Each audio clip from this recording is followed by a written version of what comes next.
What China threat? How the United States and China can avoid war. Within about 15 years, China's economy will surpass America's and become the largest in the world. As this moment approaches, meanwhile, a consensus has formed in Washington that China poses a significant threat to American interests and well-being.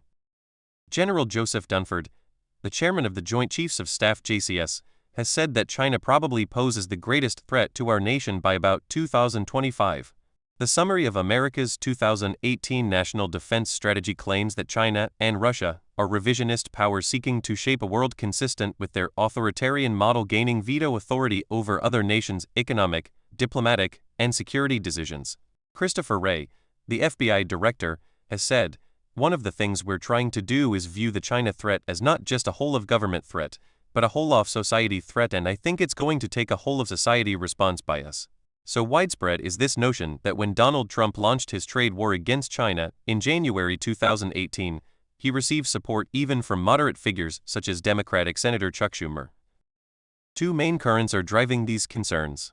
One is economic, that China has undermined the U.S. economy by pursuing unfair trade practices, demanding technology transfers, stealing intellectual property, and imposing non-tariff barriers that impede access to Chinese markets. The other current is political, that China's successful economic development has not been accompanied by the liberal democratic reform Western governments, and particularly the United States, had expected, and that China has become too aggressive in its dealing with other nations. Reading about the imminent threat American officials believe China poses, it is not hard to see why Graham Allison, in his book Destined for War, reaches the depressing conclusion that armed conflict between the two countries is more likely than not. Yet since China is not mounting a military force to threaten or invade the United States, not trying to intervene in America's domestic politics, and not engaged in a deliberate campaign to destroy the American economy, we must consider that, in spite of the increasing clamor about the threat China poses to the United States, it is still possible for America to find a way to deal peaceably with a China that will become the #1 economic, and possibly geopolitical, power within a decade, and to do so in a way that advances its own interests, even as it constrains China's. America must first reconsider a long-held belief about China's political system. Since the collapse of the Soviet Union, American policymakers have been convinced that it would only be a matter of time before the Chinese Communist Party (CCP) followed the Soviet Communist Party into the political grave. Politicians and policymakers on both ends of the political spectrum accepted, implicitly or explicitly, the famous thesis of Francis Fukuyama that there was only one historical road to follow.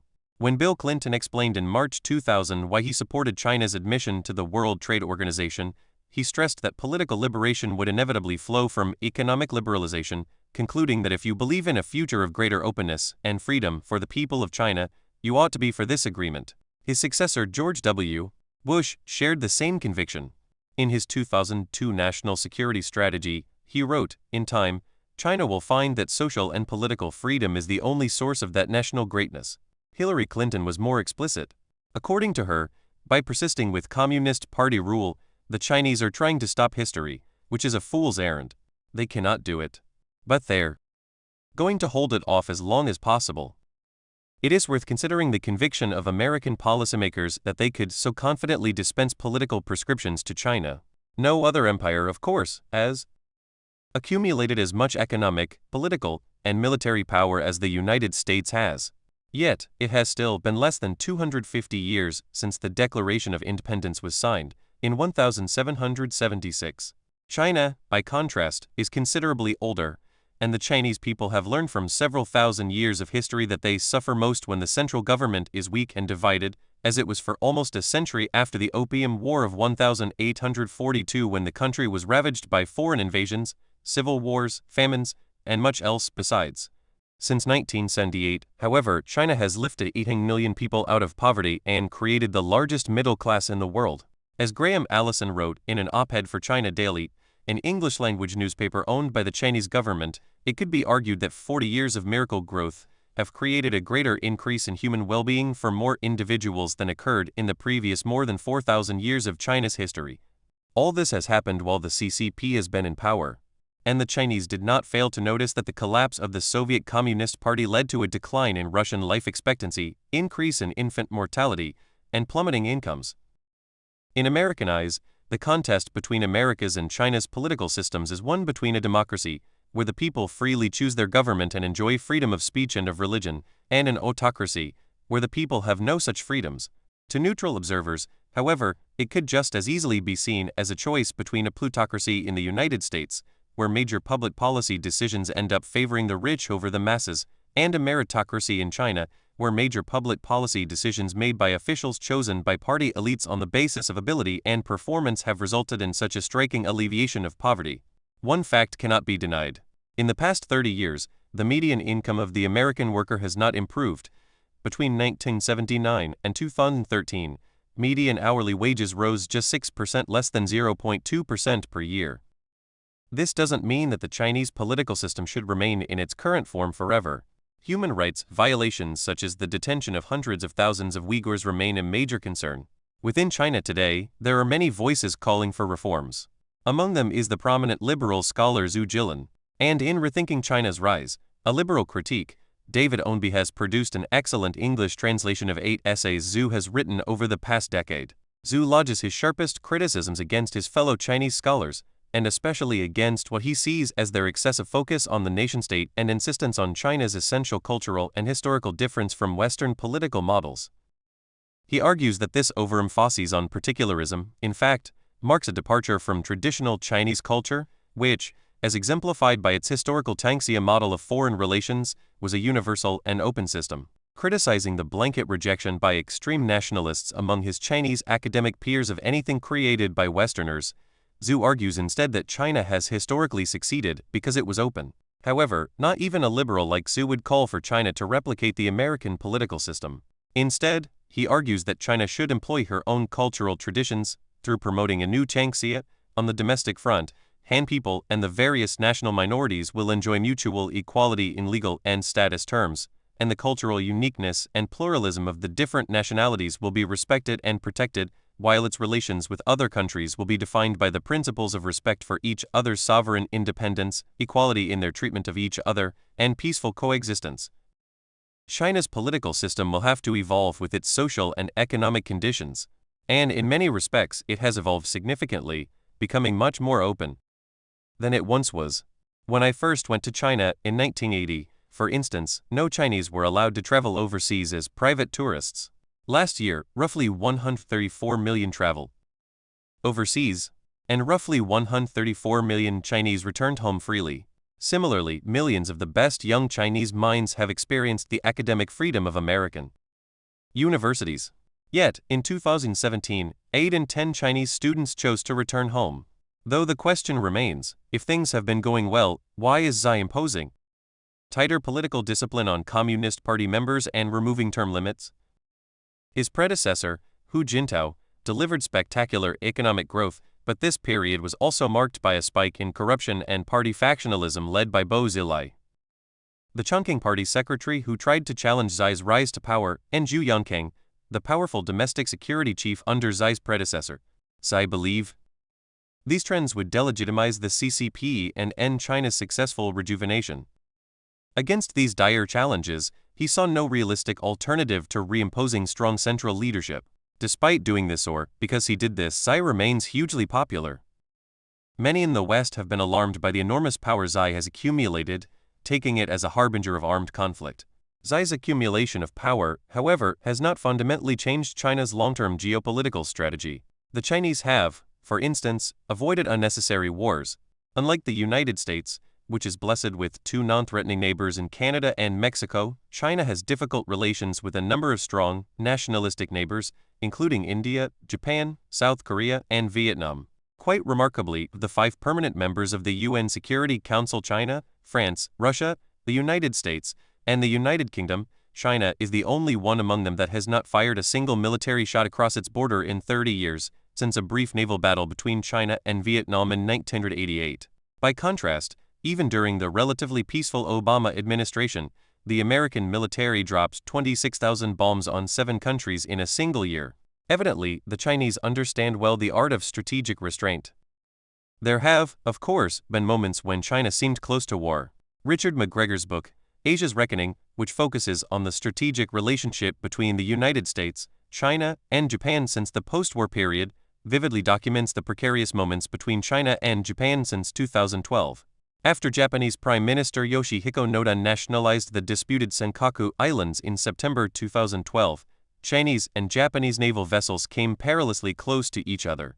Yet while many seasoned observers predicted a military clash between the two countries in 2014, none came to pass. Much has been made of the possibility of conflict in the South China Sea, through which roughly one-fifth of all global shipping passes each year, and where the Chinese have converted isolated reefs and shoals into military installations as part of larger, contested claims to sovereignty over portions of the waters. But contrary to Western analyses, China, while undeniably more politically assertive in the region, has not become more aggressive militarily.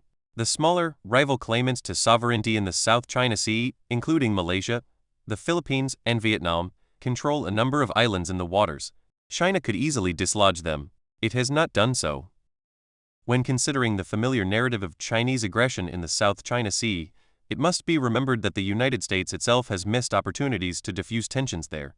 A former U.S. ambassador to China, J. Stapleton Roy, told me that in a joint press conference with President Obama on September 25, 2015, Xi Jinping not only proposed an approach to the South China Sea that included the endorsement of declarations supported by all 10 members of the Association of Southeast Asian Nations, but, more significantly, added that China had no intention of militarizing the Spratly Islands where it had engaged in massive reclamation work on the reefs and shoals it occupied.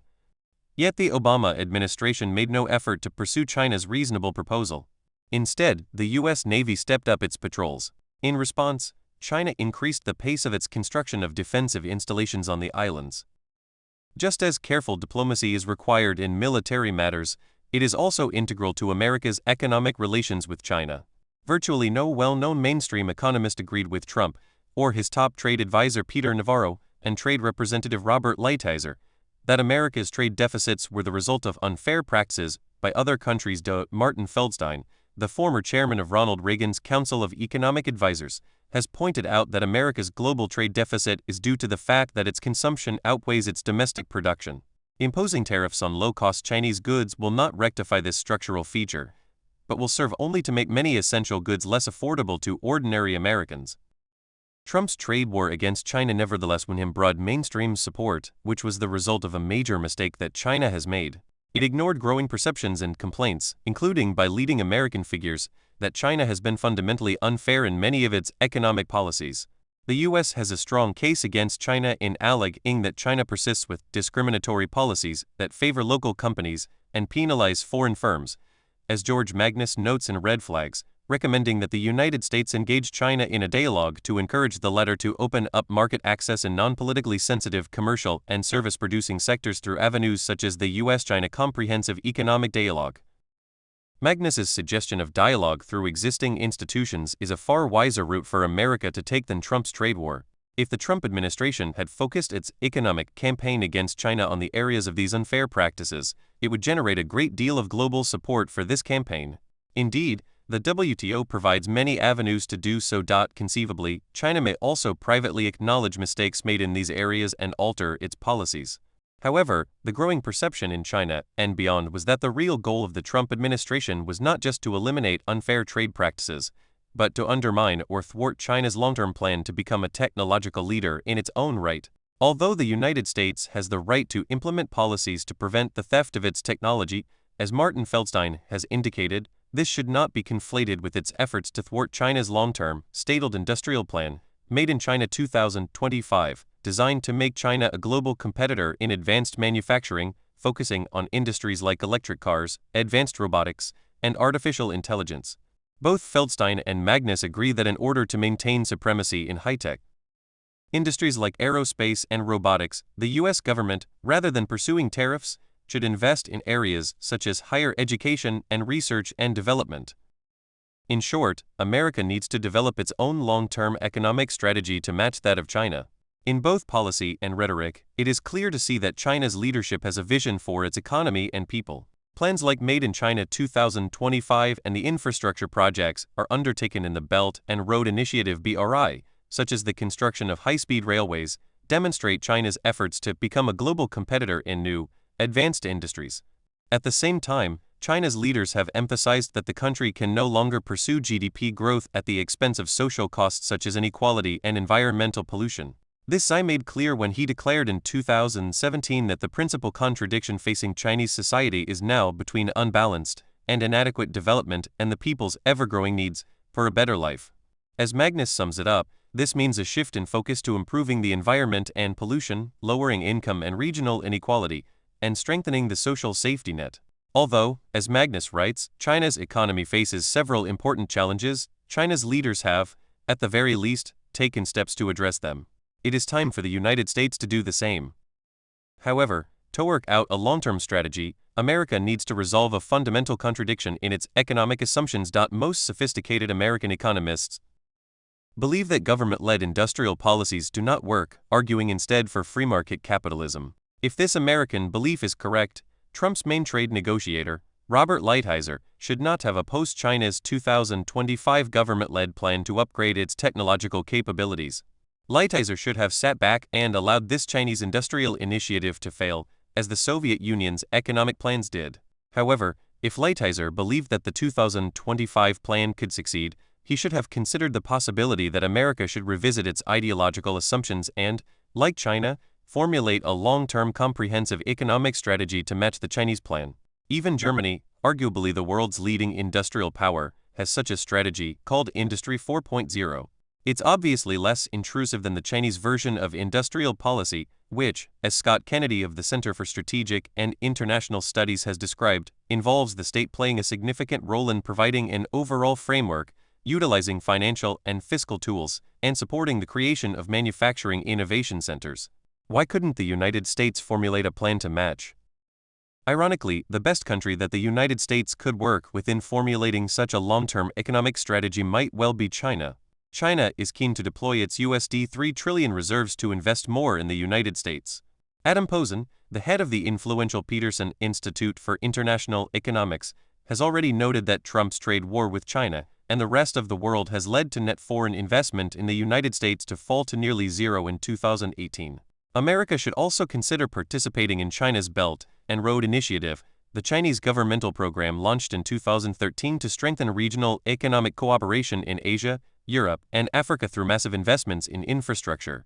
The countries currently participating in BRI would welcome U.S. participation, as it would help balance China's influence.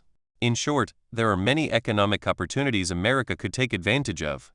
Just as Boeing and GE, two major American corporations, have benefited from the explosion in the Chinese aviation market, firms like Caterpillar and Bechtel could benefit from the massive construction undertaken in the BRI region. Unfortunately, America's ideological aversion to state-owned economic initiatives will prevent both mutually beneficial long-term economic cooperation with China and needed industrial strategies in the United States. As China rises, America faces two stark choices. First, should it continue with its current mixed bag of policies toward China, with some seeking to enhance bilateral relations and others effectively undermining them? On the economic front, with the exception of Trump's latest trade war with China, American policies have consistently treated China as a partner, while America's political and especially military policies have most often treated China as an adversary. Second, can the United States match China and develop an equally effective long-term strategic plan to manage the latter's rise? The simple answer is yes. However, if China is to be America's #1 strategic priority, as it should be, the obvious question is whether America can be as strategically disciplined as China and give up its feudal wars in the Islamic world and its unnecessary vilification of Russia. It was rational for the United States to have the world's largest defense budget when its economy dwarfed every other in the world. Would it be rational for the world's #2 economy to have the world's largest defense budget? And if America refuses to give this up, isn't it a strategic gift to China? China learned one major lesson from the collapse of the Soviet Union. Economic growth must come before military expenditure. Hence, it would actually serve China's long-term interests for the United States to burn money away on unnecessary military expenses. If America finally changes its strategic thinking about China, it will also discover that it is possible to develop a strategy that will both constrain China and advance U.S. interests. Bill Clinton provided the wisdom for this strategy in a speech at Yale University in 2003, when he said, in short, that the only way to manage the next superpower is to create multilateral rules and partnerships that would tie it down. For example, though China lays claim to reefs and shoals in the South China Sea, the UN Law of the Sea Convention has prevented it from declaring the entire South China Sea an internal Chinese lake. China has also been obliged to implement WTO judgments that have gone against it. International rules do have a bite. Fortunately, under Xi Jinping, China is still in favor of strengthening the global multilateral architecture the United States created, including the International Monetary Fund, the World Bank, the United Nations, and the WTO. China has contributed more UN peacekeepers than the 4 other permanent members of the UN Security Council combined. Hence, there is a window of opportunity for cooperation between America and China in multilateral forums. To seize the opportunity, American policymakers have to accept the undeniable reality that the return of China and India is unstoppable. Why not? From the year 1 to 1820, China and India had the world's 2 largest economies. The past 200 years of Western domination of global commerce have been an aberration. As PricewaterhouseCoopers has predicted, China and India will resume their number 1 and 2 positions by 2050 or earlier. The leaders of both China and India understand that we now live in a small, interdependent global village, threatened by many new challenges, including global warming. Both China and India could have walked away from the Paris Agreement after Trump did so. Both chose not to. Despite their very different political systems, both have decided that they can be responsible global citizens. Perhaps this may be the best route to find out if China will emerge as a threat to the United States and the world. If it agrees to be constrained by multiple global rules and partnerships, China could very well remain a different polity that is not a liberal democracy and still not be a threatening one. This is the alternative scenario that the China threat industry in the United States should consider and work toward.